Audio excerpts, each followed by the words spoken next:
Hi. Hello. Welcome. So guys, in this video, we're gonna do a one-on-one on how to pull an all-nighter. Yeah, in the most healthy way, if that is possible. Step number one, realizing you fucked up by choosing architecture and preparing yourself mentally to not sleep for the next 24 hours. Or more.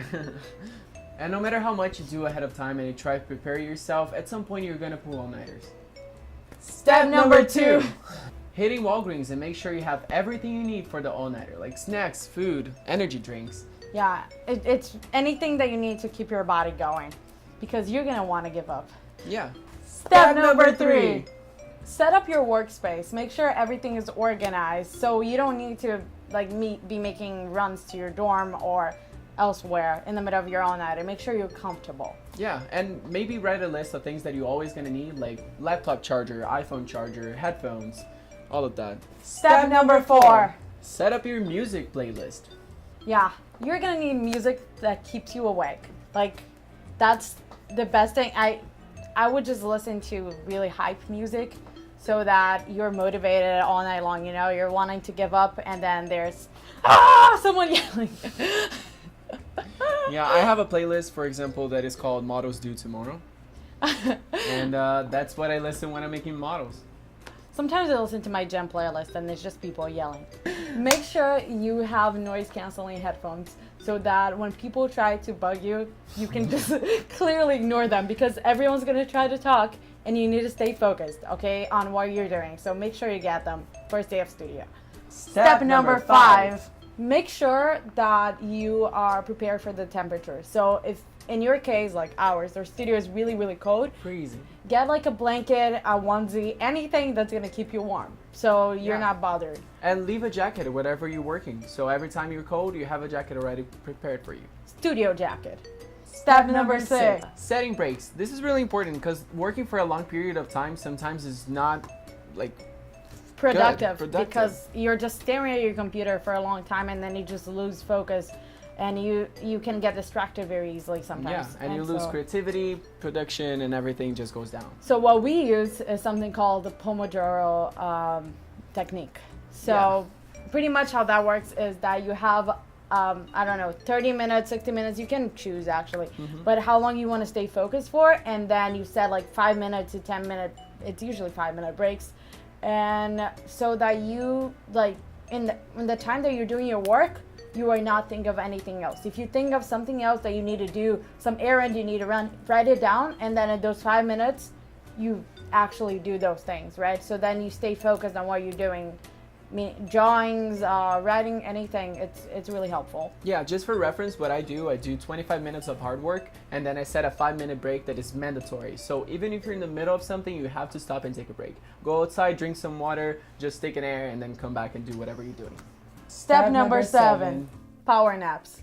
Make sure you sleep, even if it's only a little bit. Like if you want to go to your car or if you want to sleep outside, like just sleep for 30 minutes to 1 hour, just so your body has some sort of rest to keep going. I know sometimes it feels like you're gonna break down, like you're gonna not be able to wake up again, but make sure you have someone that you trust to wake you up, because otherwise you're gonna sleep for the whole day and miss your presentation. Yeah, and it's good to rest a little bit. Yeah, and when you're pulling all-nighters, you're gonna learn that you can fall asleep wherever you are. A lot of people sleep in studio, they bring blankets and pillows and just sleep there. Step number 8, make sure you have snacks around you. So something that you keep eating, and maybe something healthy if you're into the healthy life type of thing, or not something sugary, because maybe if you eat a lot of sugar, you're gonna have the sugar rush and then crash at some point. So a lot of people like popcorn because it's something that's crunchy and then you can keep eating tiny bits and keeps you going through the night. So sorry, I don't know what I was reading. Yeah, I was gonna say just don't have full meals, because that's gonna just make you want to sleep, and you don't want to do that because you need to stay awake. Step number 9. Make sure you have time to shower so you can actually, I think it's the best way to wake you up. You can have a lot of coffee or energy drinks, but nothing's gonna wake you up like a shower. So save time just for you to go back to your dorm or your friend's dorm or whatever you need to do so you look fresh and you're feel awake the next day. Yeah, for me the best thing is taking a cold shower before the presentation. Just makes me like ready to start again, even though I had never slept. Here. Step number 10. Yay, you did it. At some point after the all-nighter, you're gonna have to drive, even if it's before the presentation going to the school or after the presentation when you're done going back home. It doesn't matter, you're gonna have to commute. So make sure that you are rested enough to drive. Yeah, honestly, if you feel like you are too tired to drive, I'm sure there's people like your friends that are gonna let you maybe sleep in their dorms or take a nap in studio before you leave. Like, do not drive when you are sleep deprived. We have seen a lot of crashes and people just getting injured and risking their own lives and the lives of others because of being sleep deprived. So it's really important to remember that safety is first. Thank you guys so much for watching, and we appreciate your feedback. Yeah, and hit us with any questions you guys may have. Yeah, subscribe, like, all that good stuff. Thank you.